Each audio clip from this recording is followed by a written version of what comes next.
important. Having known you from the YFM days especially, I do remember you have never really become a different person. I've seen you mature. I've seen you grow. I've seen you start appreciating certain things a little bit more. But in the essence of who you are, you kind of remain the same. Now, I want to know what keeps you grounded. Before we, I think work is very on top of life, you know, especially if you get into the right field. A lot of people aspire to work as opposed to aspire to live, and then let your life lead to the work that you're going to do, you know. So tell me, what keeps you zoned into yourself? What keeps you zen? Before I answer that, you ask questions very nicely, by the way. I love how you grab the ideals of the situation or the story that you pose. It's a nice critique. What keeps me grounded? I think it's the fact that I know that I came from nothing. And it's the fact that I know that a lot of people around me also came from nothing. And there's no such thing as you being better than the other person. It's only being better than what you were before. And you also see it with energies. I'm an energy person as well. When you meet someone, you speak to them, like if I'm about to interview someone, you can tell if they are pompous or if they're arrogant. Then you're not going to delve into that interview. You're going to go in, you're going to go out, and you're done. Like you came to do what you needed to do and you're done. But if it's with someone that you because I mean, that means you're not extend yourself to me as your interviewer or to your fans that are listening that care about you and your craft. Then why must I also give you that energy from my side if I'm trying to give you so much? And for me, why I always make sure that if I stay humble and grounded, and it's because of like family and friends, like there are a lot of friends that I don't have in the industry that remind me that I need to be humble. And it's my friends that don't usually gig with me, or friends that don't usually come to shows with me or come backstage with me. It's friends that I go and hang out with, go and see their kids, because now our friends have kids now, they're babies, families. You know what I'm saying? Everybody grown, man. Damn.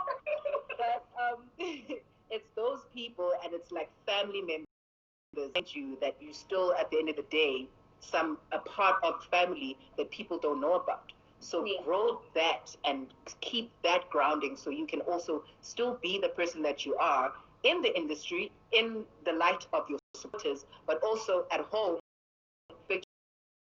and they cherish you for being able to just maintain being that same person.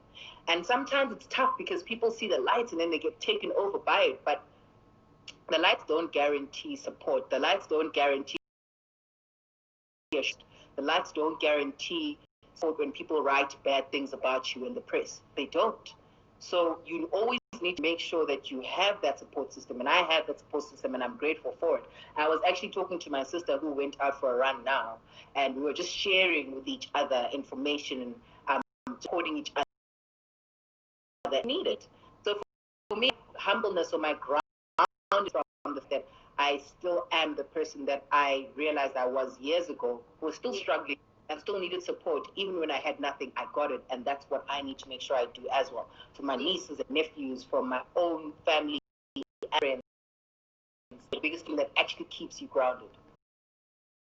Look at your support structure around you. You have your friends, have you mentioned your sister, to have that support, especially there's the two parts that you mentioned. You said that there's a lot of glitz and glam, there's lights, and you can get lost in that. Then there's also the negative side of things, where there's so many things in media, and if you don't have the support, those kind of things will affect you, right? So tell me, how hard has it been for you as a Black woman in this particular industry? Because looking at few amazing women on radio, there's a lot of men still.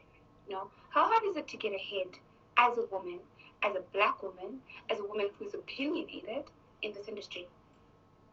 It's very hard because you then have a certain type of video. You have to abide by a certain type of set rules that you need to be as a woman. And usually when it comes to women on radio, the first thing that they want you to be is a co-host. And I've never vibed with that. Unfortunately, I've been blessed in my journey to make sure that I was never chosen to be a co-host or chosen to be what's the word? Chosen to be sidelined. Actually, I was never chosen to be sidelined. I never presented myself like that. Rewinding back to high school, in fact, let's to primary school. Now I'm tall. You can see my shoulders. Great, you moved there. You know, I'm really tall, and I had low self-esteem issues with my height when I was younger, and the only way I could combat that,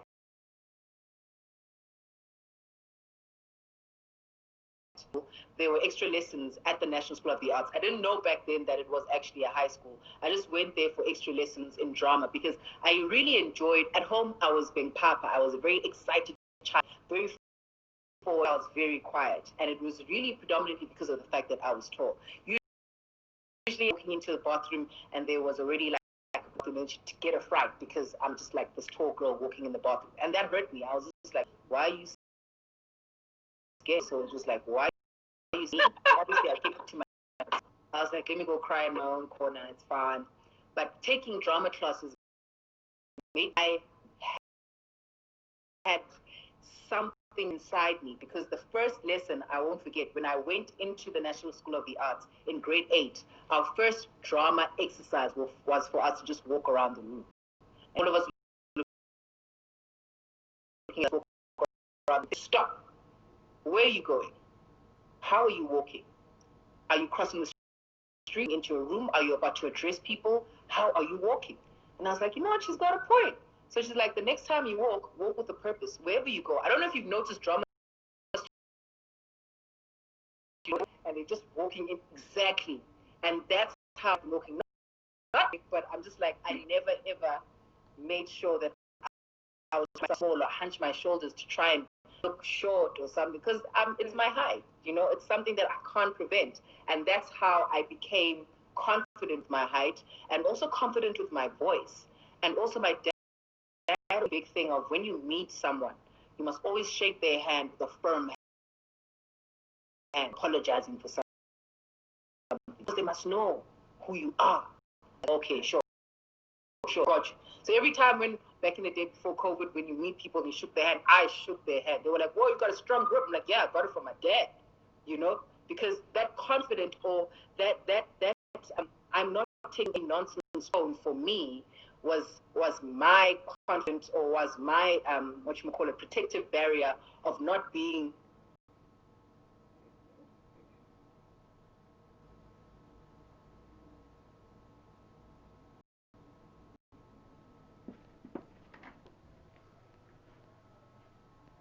given nonsense, more lifing.